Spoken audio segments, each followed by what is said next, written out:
लें जी। तो मैंने बताया था कि इंग्लिश ऐसे जो है आपने बिल्कुल सादा जुबान में लिखना है। कल के लेक्चर में इतने आसान अल्फाज हों कि जब आप लिख रहे हो तो उसके बाद आप किसी 10th क्लास के बच्चे को पढ़ाएं और वो कहे कि जी भाई जी बाजी ये सवाल ये मुझे समझ में आ गया है, तो समझ लें कि आपका ऐसे पास हो जाएगा। अगर ऐसा होगा कि आपने लिखा और वो कहता है कि जी ये बड़ा मुश्किल ऐसे था, इसमें बड़े मुश्किल मुश्किल अल्फाज इस्तेमाल हुए थे और मुझे पढ़ने के लिए सहारा लेना पड़ा है कि इसका डिफरेंट किस्म के वोकेबलरी का बाज़ का दूसरे ट्रांसलेशन का सहारा लेना पड़ा है, तो फिर आपका ऐसे पास नहीं होगा। ऐसे पास करने के लिए जरूरी है कि इतनी सादा जुबान में लिखा जाए कि एक आम आदमी, जिसे हम ले मैन कहते हैं, वो पढ़ सके। पहली बात।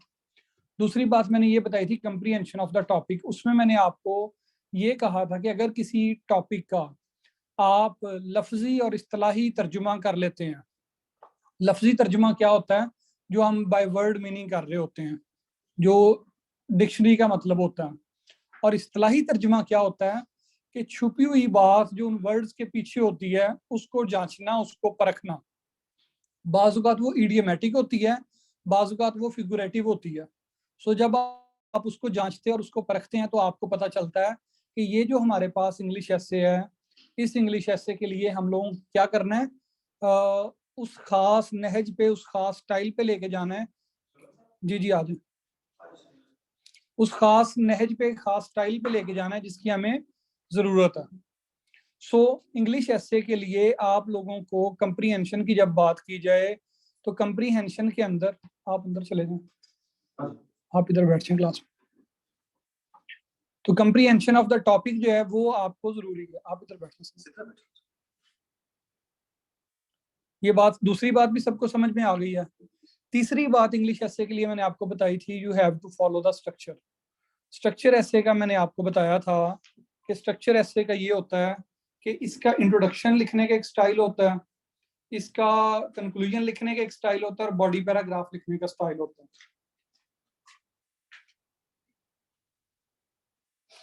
जब आप इंट्रोडक्शन लिखते हैं उसका आज मैं स्टाइल बताऊंगा कैसे लिखते हैं। कल मैंने आपको बॉडी पैराग्राफ लिखने का स्टाइल बताया था और मैंने ये बताया था कि जो बॉडी पैराग्राफ होता है उसके अंदर कम से कम 4 पार्ट्स होते हैं, इससे ज्यादा हो सकते हैं, लेकिन पीएमएस लेवल पे जो हमें रिक्वायर्ड है वो कितने पार्ट हैं? 4। पहला टॉपिक सेंटेंस। टॉपिक सेंटेंस यानी आप क्या कहना चाहते हैं, जिसकी एग्जांपल दी थी मैंने कि गुर्बत की वजह से करप्शन पैदा होती है। आप क्या कहना चाहते हैं? गुर्बत की वजह से करप्शन पैदा होती है। हम कहेंगे poverty is the reason behind corruption in society. समझ आ गई बात की? इसको मैंने कहा था सब लोगों ने अपने अपने अल्फाज में लिखना है। फिर मैंने कहा था कि जो बात आप कर रहे हैं इनका बाहमी ताल्लुक क्या है, ये बात सच कैसे है। 2 या 3 जुमलों में आपने ये बताना था। तो आपने बताना था poverty is the condition in which someone is not able to purchase or buy the basic commodities of life. So in order to survive, he has to make money. He has to create resources. तो ये क्या थी? उसकी elaboration आ गई थी 2 जुमलों के अंदर। फिर मैंने कहा था आपने उसका प्रूफ देना होता है और प्रूफ के अंदर मैं दोबारा रिपीट कर रहा हूँ, प्रूफ के अंदर आपने क्या करना होता है, वो 3 से 4 जुमलों के अंदर आपने जो आपने ऊपर अपनी बात की थी उस बात को सच्चा साबित करने के लिए कोई हवाला देना होता है।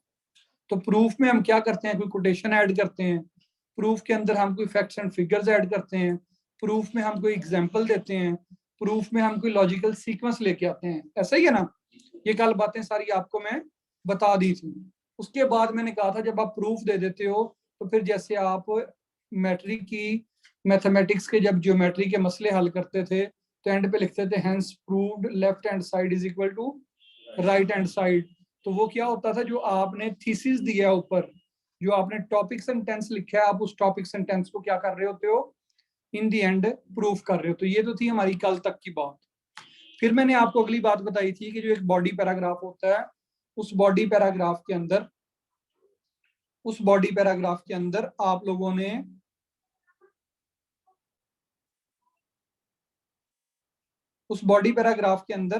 ने एक ही टॉपिक को डिस्कस करना होता है। जैसे हम करप्शन के काजेज डिस्कस कर रहे थे तो मैंने कहा था कि जब आप इसके काजेज डिस्कस कर रहे हैं तो पहले नंबर पे आपने क्या करना है? पॉवर्टी को डिस्कस करना है। तो थ्रू आउट पॉवर्टी ही डिस्कस होगी। उसके अंदर कोई और बात आप डिस्कस नहीं करेंगे। पॉवर्टी और पॉवर्टी से मुतल्लिका, पॉवर्टी क्या है? रिसोर्सेज। पॉवर्टी क्या है? दौलत का ना होना। पॉवर्टी क्या है?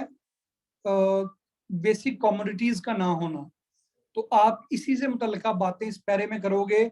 आप इसके अंदर इलिटरेसी की, आप इसके अंदर मिस इंटरप्रिटेशन ऑफ रिलीजन की, आप इसके अंदर रैशनलाइजेशन की, आप इसके अंदर इंप्रूव्ड लाइफस्टाइल की ये बातें नहीं करोगे। सिर्फ पॉवर्टी की इस पैरे में बात होगी। अगला, तो एक ही आइडिया, इसे हम कहते हैं यूनिटी ऑफ आइडिया। दूसरी चीज है जो आज हम स्टार्ट करने जा रहे हैं, लिखे मेरे साथ, कोहेरेंस।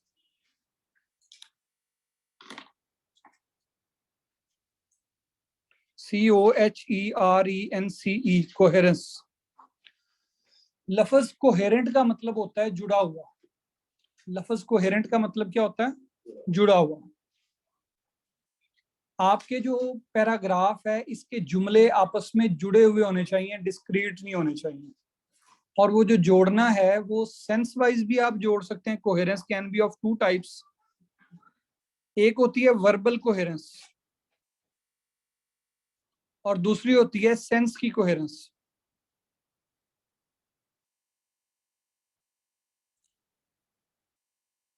सेंटेंस लिखें एक, call Ali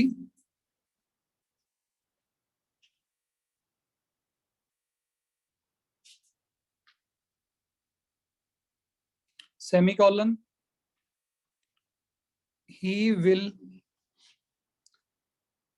hang the picture। मैंने कहा call Ali semicolon he will hang the picture। इसके अंदर देखें दो अलग अलग सेंटेंस हैं। कॉल अली, अली को बुलाओ, ये अलग जुमला। he will hang the picture, ये एक अलग जुमला। लेकिन इन दोनों के दरमियान एक जोड़ एग्जिस्ट करता जो कि यहाँ डिस्कस नहीं हुआ लेकिन सेंस में एग्जिस्ट करता है कि या तो अली की ड्यूटी है तस्वीरें लटकाना, या अली का कद लंबा है इसलिए उसे हम तस्वीरें लटकाने के लिए कह रहे हैं। तो एक इसके दरमियान सेंस क्रिएट हुई ना, दो जुमलों के दरमियान, इसे कहते हैं coherence. On the other hand coherence के बगैर जुमला कैसे होगा? Call Ali, call Aslam. अब ये दो अलग अलग जुमले हैं, इसमें आप सेमी कॉलन नहीं लगा सकते।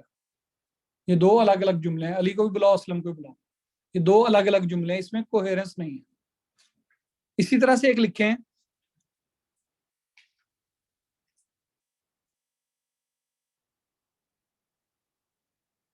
Ali is tall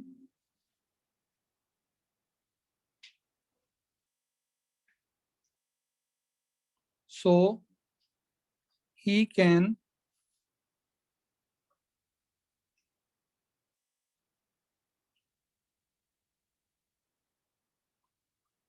get the Ali is tall so he can get the key from wall। की फ्रॉम कुछ और करने का बर्ड।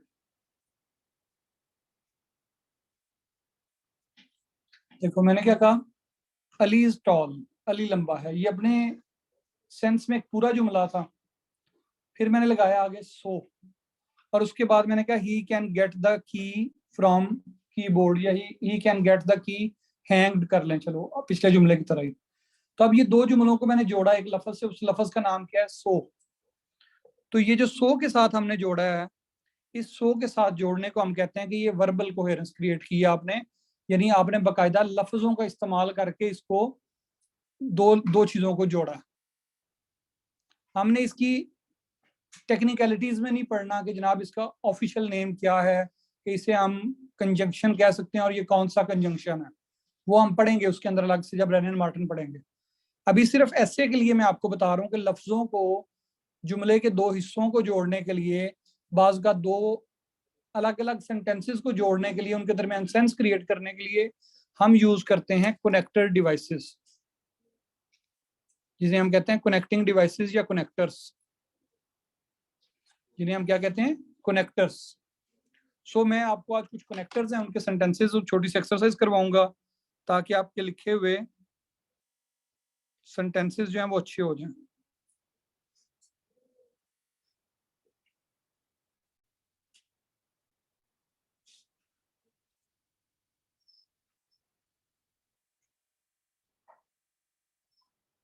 मैं सिर्फ यहाँ पे वो बातें करूंगा जो हमारे एसए के लिए इम्पोर्टेंट है।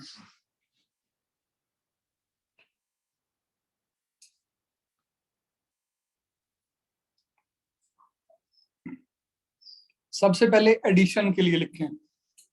एडिशन,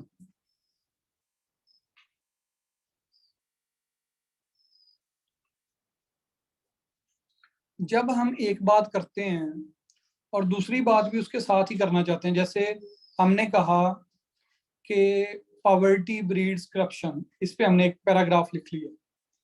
अब इससे अगला पैराग्राफ लिखना है, इससे अगला पैराग्राफ लिखना है।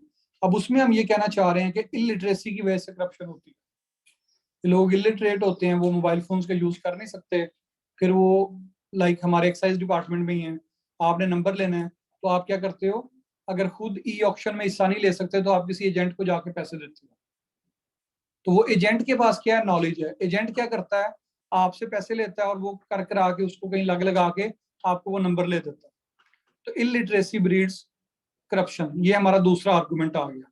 पहला आर्गुमेंट था कि पॉवर्टी की वजह से करप्शन होती है, दूसरा आर्गुमेंट है कि इलिटरेसी की वजह से होती है। अब एक पैराग्राफ हमने कंप्लीट कर लिया, उसकी कंक्लूडिंग लाइन भी दे दी पॉवर्टी वाले की। अब हमने अगला पैराग्राफ शुरू करना है और उस अगले पैरे के अंदर हम लोग चाहते हैं कि किसी तरीके से हम इसको जोड़ दें, हमें ऐसा लगे कि जैसे हमारा पिछला पैरा अगले पैरे के साथ जुड़ा हुआ है। तो हम कौन से वर्ड्स यूज कर सकते हैं, सिमिलरली। एडिशन के लिए जो अल्फाज होते हैं उनमें कौन कौन से लफ्ज हैं, सिमिलरली। आपको 12-14 वर्ड्स ही चाहिए होंगे, ज्यादा नहीं चाहिए होंगे। लाइकवाइज, शाबाश।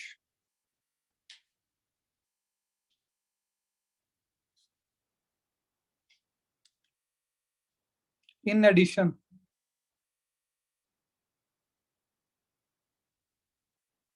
More over,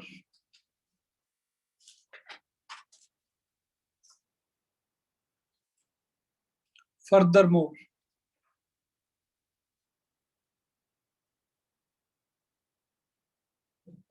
additionally.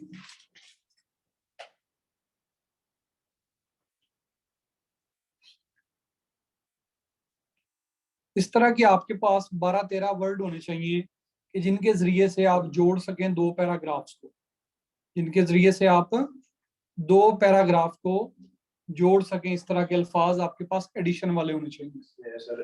In the same fashion, in the same fashion, in the same manner, in the same manner, otherwise we- otherwise नहीं।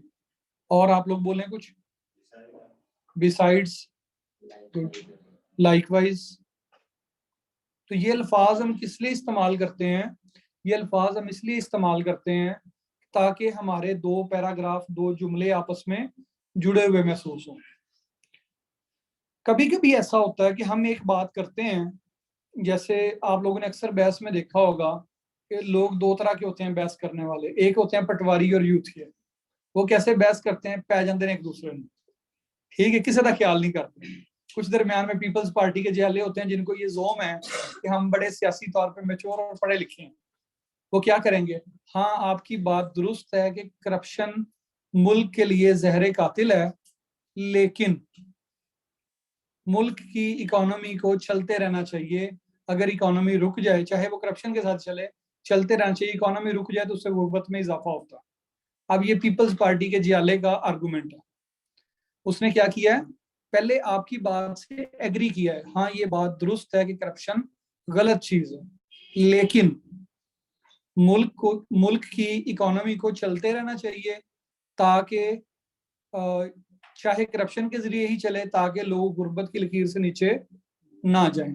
ये बात समझ आई कि जब आप किसी की बात को सुन के उस गेट करना चाह रहे हो पोलाइटली, तो फिर आप कुछ अल्फाज अंग्रेजी में इस्तेमाल करते हैं।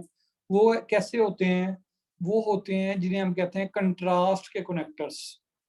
कंट्रास्ट या कंपैरिजन के कनेक्टर्स। तो जो कंट्रास्ट वाले हैं उनमें बजाते खुद इन कंट्रास्ट वर्ड यूज हो जाता है।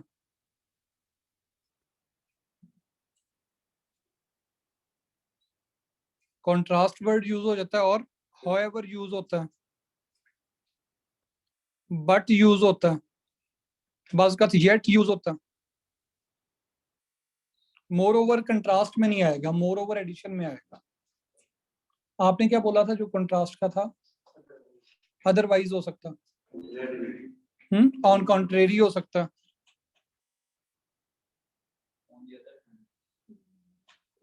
It's a phrase पढ़ी थी मैंने long time. In stark contrast to it. In stark contrast to it, ये भी ठीक है। जो आप इस तरह से जब पढ़ रहे होते हैं ना, जब आप अखबार पढ़ोगे तो अब इसके बाद आपको आइडिया होगा कि किस खूबसूरती से ये लफ्जों के साथ लिखने वाले खेलते हैं। बातें वही होती हैं, पता आपको भी है मुझे भी है, लेकिन जो लिख रहा होता है वो सिर्फ लफ्जों के साथ खेल रहा होता है। You are here to learn कि हमने लफ्जों के साथ कैसे खेलना। जिन लोगों को ब्लर नजर आ रहा है उनकी इंटरनेट स्पीड स्लो है। खैर वीडियो रिकॉर्ड हो रही है, बाद में देख लीजिएगा, और इसके मैं पीडीएफ भी बना के भिजवा दूंगा ग्रुप में। समरी के लिए, ये समरी के लिए आपको कब इस्तेमाल करने होंगे? जब आपके पैराग्राफ की आखिरी लाइन जो होती है, आपको पता है ये कंक्लूडिंग लाइन होती है, तो हर पैराग्राफ के एंड पे आपने वो जो हेंस प्रूव्ड जो हम लिखते हैं हेंस, ये जो हेंस लफ्ज है इसके लिए भी हमारे पास डिफरेंट वर्ड्स हैं, डिफरेंट वर्ड्स हैं। कौन कौन से वो वर्ड्स हैं? इन शॉर्ट, शाबाश, इन a nutshell,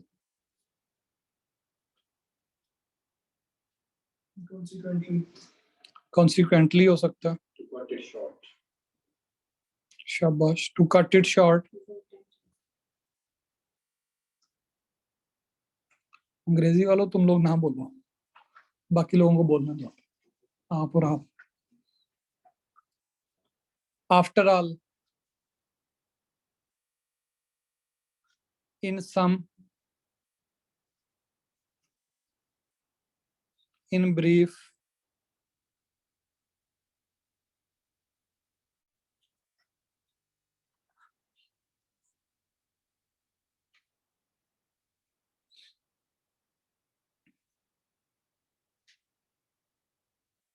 hence, HENC, hence, therefore, to conclude, as a result। ये चूंकि हम जितने बॉडी पैराग्राफ लिख रहे होंगे, हर पैराग्राफ के अंदर कम से कम हमें एक लफ्ज इस तरह का चाहिए होगा, और आखिर में जो कंक्लूजन का पैराग्राफ लिखना है उसके अंदर तो एक और चाहिए होगा। तो यानी इंट्रोडक्शन के अलावा हर बॉडी पैराग्राफ के अंदर आपको समरी का, कंक्लूजन का एक लफ्ज चाहिए होगा। तो जो मेरे जैसे बंदे जिनको अंग्रेजी कम आती होती है, तो फिर लफ्जों को रिपीट करना शुरू कर देते हैं, उसकी वजह से ये इमेज जाता है कि इसको अंग्रेजी अच्छे से नहीं आती। ठीक है ना? तो ये अल्फाज हम इसलिए सीख रहे हैं।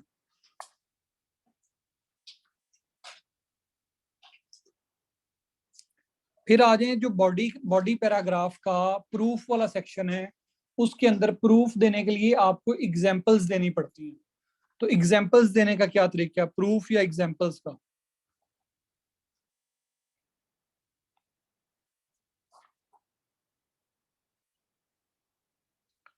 आसान लफ्ज पहला, इसके अंदर जो गलती करते हैं लोग वो आई लिखते हैं, ये नहीं लिखना, ये गलत है।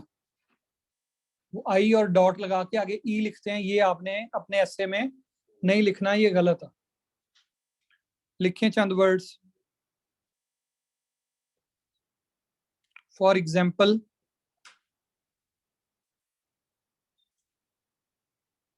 शाबाश, फॉर इंस्टेंस,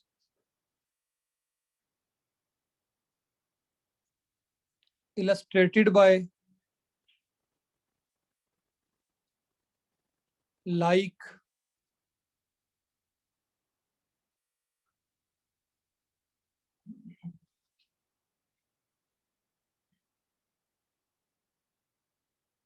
evident by, शाबाश,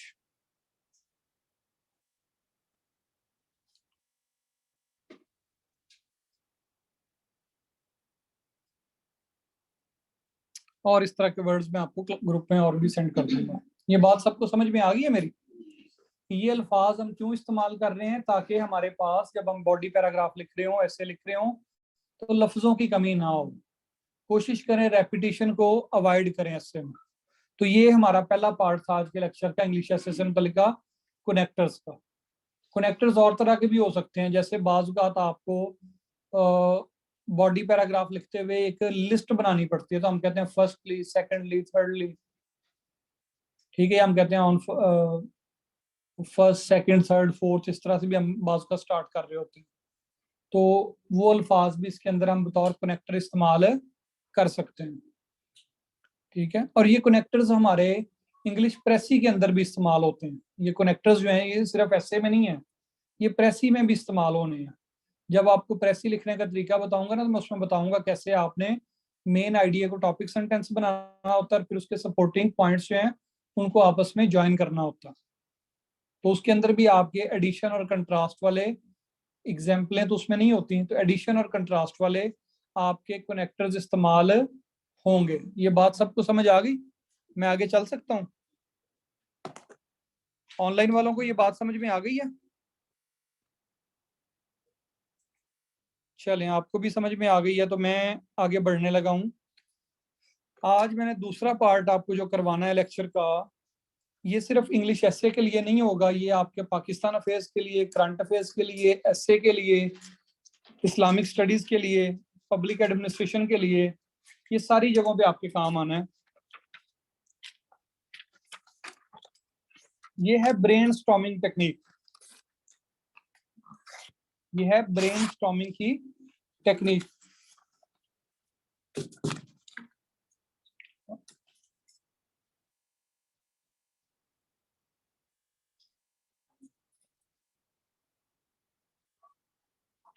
इंग्लिश एसे के लिए ब्रेनस्टॉर्मिंग कैसे की जाती है? पॉइंट्स कहाँ से आएंगे कि हमें पता चले कि हमने जो 1500-1600 वर्ड्स लिखने हैं तो हमने कहाँ से लिखने हैं? तो आप लोग एक एक्रोनिम लिखो, मैं लिखवाने लगा हूँ। वो एक्रोनिम है PESTELE,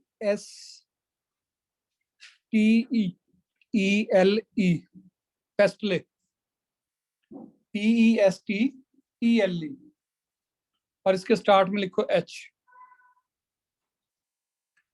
H पेस्टले।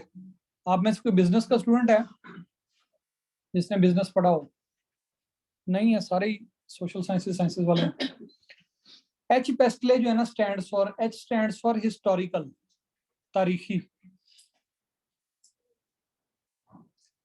पुराने स्टूडेंट्स को मैं इसलिए क्लास में ऐड नहीं करता, पुराने स्टूडेंट्स जो है ना आगे आगे बोलना शुरू कर देते हैं जैसे कायनात कर रही है। H stands for historical,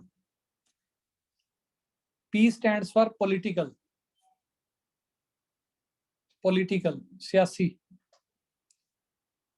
E stands for economic, मुआशी, मईशत से मुतल्लिका।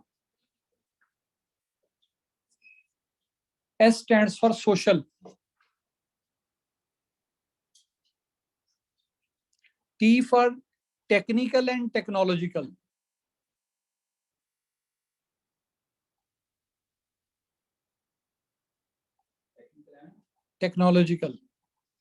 टेक्निक से बेसिकली मैं बताता हूँ अभी।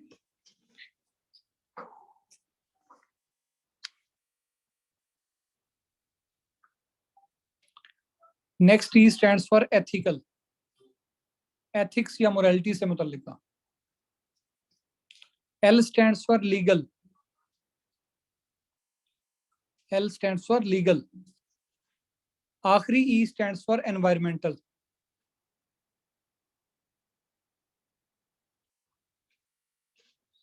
H पेस्टले में H for historical, P for political, E for economic.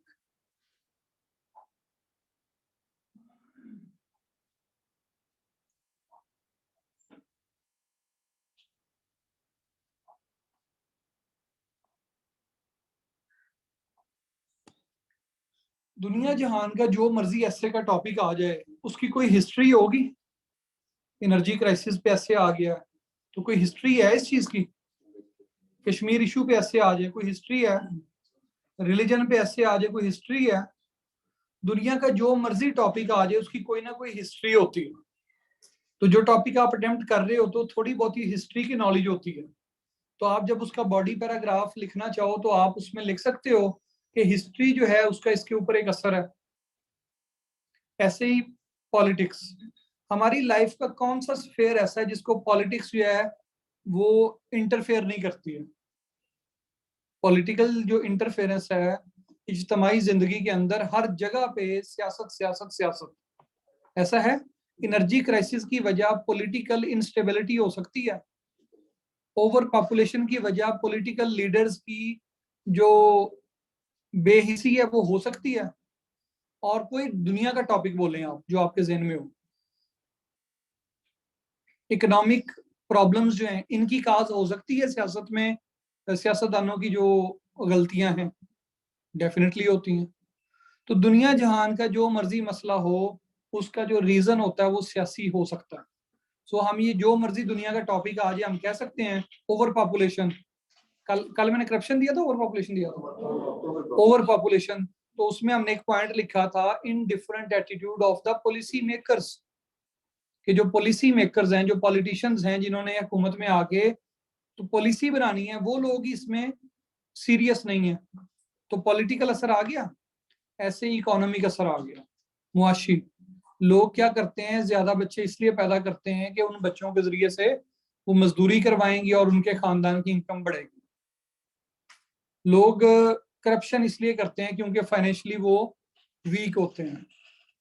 Energy crisis Pakistan में इसलिए है क्योंकि हमारे पास हमारी इकोनॉमी वीक है। क्लास ऑनलाइन खत्म हो जाएगी, दोबारा स्टार्ट करनी है आप लोगों ने उसी लिंक से। जो ऑनलाइन वाले हैं जैसे क्लास खत्म हो दोबारा ज्वाइन करनी है। समझ आ गई मेरी बात सबको? तो इस तरह से हम जो मर्जी काज हो, जब हम काजेज लिखने लगते हैं इंग्लिश एसए में, पीएमएस में आपने टोटल 4 या 5 काजेज लिखने होते हैं। 4 लिख लें बड़ी बात है। तो 4 काजेज पे 4 पैराग्राफ बन जाएंगे। मैंने आपको यहाँ पे 8 पॉइंट बताए हैं। इन 8 में से कोई से 4 पॉइंट उठाएं और उन 4 पॉइंट्स पे एक एक पैरा लिख लें उसी स्ट्रक्चर पे जो बॉडी पैराग्राफ का स्ट्रक्चर मैंने बताया। तो आपका काजेज वाला सेक्शन कंप्लीट हो जाएगा। समझ आ गई सबको ये बात? हमें ज्यादा ब्रेन 2 घंटे कैसे होता है, 1500-1600 वर्ड्स लिखने होते हैं, तो लोग बाज का ब्रेन स्टॉर्मिंग करते 1 घंटा लगा देते हैं कि हमारे पास लिखने के लिए कुछ नहीं था तो हम सोच रहे थे। तो आप सिंपली क्या करें, जब प्रैक्टिस कर लेंगे आप 10-12 ऐसे लिख लेंगे, उसके बाद जो मेरे स्टूडेंट्स होते हैं उनको ब्रेन स्टॉर्मिंग करने में 5 मिनट लगते हैं। वजह क्या होती है कि उन्होंने इस तरह से टेक्निक्स को काम सीखा हुआ होता है। वो एथिक्स के साथ रिलीजियस आ जाएगा, शाबाश। रिलीजियस एस्पेक्ट भी हो सकता है लेकिन वो एथिक्स के साथ आमतौर पे आ जाता है। मैं कोशिश करता हूँ कि आपने इंग्लिश एसे में रिलीजन का हवाला नहीं देना, मजहब का हवाला एसे में नहीं देना। क्योंकि जो एग्जामिनर होता है बाज का, तो वो इंग्लिश के प्रोफेसर जो होते हैं 2 तरह के होते हैं। या तो ये फुल टाइम लिबरल होंगे और फेमिनिस्ट होंगे और बेसिकली लिबरल वैल्यूज को पसंद करने वाले होंगे, या फिर ये फुल टाइम मजहबी होंगे। आपको यहाँ पे जितने भी अंग्रेजी के प्रोफेसर मिलेंगे या मजहबी मिलेंगे या क्या मिलेंगे, फुल टाइम लिबरल मिलेंगे। दरमियानी अप्रोच इनमें कम होती है। तो अगर वो मजहबी हुआ कि जिसके चांसेस कम है, तो आपने मजहब का रेफरेंस ज्यादा दिया तो प्रॉब्लम हो जाएगी। और अगर वो लिबरल हुआ, उसने मजहब का यानी इसके ऑपोजिट हुआ, तो भी प्रॉब्लम होगी। मजहबियों के अंदर फिर एक और बड़ा मसला होता है फिरका वारियत का। लिबरल्स चलो इस चीज से तो आजाद होते हैं। तो आप लोगों ने कोई मजहबी हवाला ऐसे में कोशिश करें नहीं देना, ठीक है जी। ब्रेन स्टॉर्मिंग का ये तरीका। अब आप कहेंगे जी हमें तो पॉलिटिक्स के अल्फाज ही नहीं आते। तो आप लोगों ने इंटरनेट पे जाना है, गूगल इमेजेस खोलना है। क्या खोलना है? Google images. वहां पे लिखेंगे politics related words, politics related words.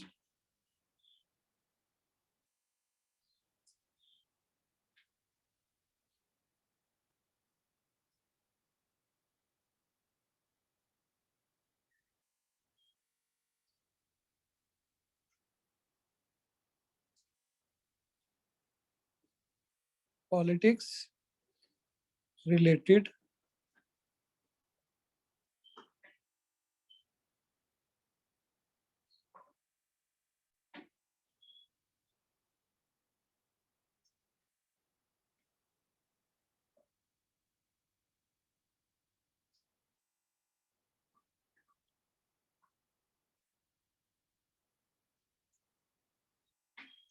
Google पे जाके क्या लिखेंगे, पॉलिटिक्स रिलेटेड वर्ड्स, इमेजेस में जाएंगे आपको लफ्जों का एक वेब सा मिलेगा।